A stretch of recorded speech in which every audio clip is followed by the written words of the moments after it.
Hi, my name is Indrakshi Singh Chundawat, and in today's video I will be telling you why reading is important and how you should start. So the first reason should be communication. Because I make videos about public speaking, I have seen visible changes in myself since I started reading in 2020 in the way that I communicate and take things. So because reading opens up you to a wide range of words and vocabulary devices, I feel that reading is important to enhance your communication skills, your public speaking skills.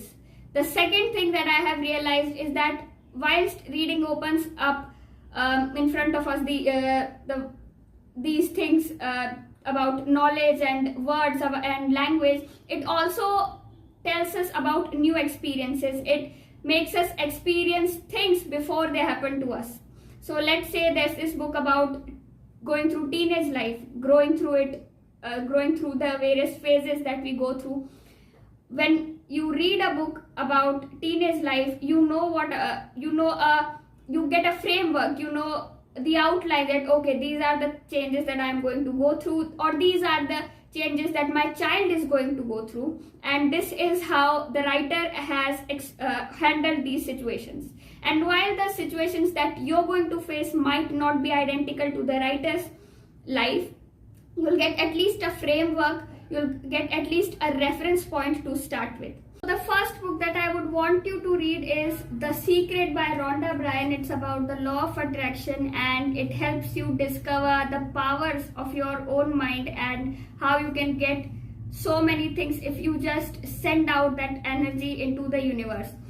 This book is really popular, and for all the good reasons, because it helps us learn how to think positive and how to get anything we want just by using the powers of our mind. The second book that I would want you to read is How to Win Friends and Influence People by Dale Carnegie. This book actually does what it says. The name is really true. It will actually give you tips on how to make people like you, how to make people think the way you think, how to make people agree to what you're speaking. It will also help you influence other people by the various practices that have been written in this book.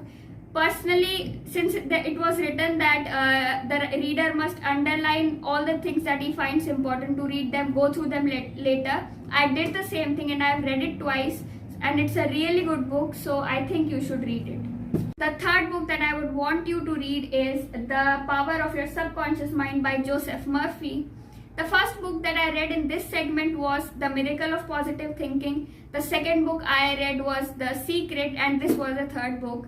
And after reading these three books immediately, one after the other, it rewired my brain into thinking that yes, our mind is really powerful and it will actually do what you want it to do if you use it the right way. It's about positive thinking, and it's about various things. It's about prayer, and it's about telling yourself good things, affirmations and all that stuff. So I think you should read it because it will make you feel good besides helping you increase your vocabulary. The fourth book that I would want you to read is Sapiens by Yuval Noah Harari. This book is a bit long, so I would suggest you to read it once you are into this reading thing for at least 2 to 3 months, so that you don't leave it in the middle. It's about how we've evolved from monkeys to what we are today, how religion emerged, how civilization emerged, how eras and centuries work, how one species affects the other, how the life of one species depends on the life of other, how humans started settlements, and what it means to be a Homo sapiens. So this was about it. I hope you start reading from today because of how important it is and how it is going to help you. Thanks for watching. Subscribe to my channel.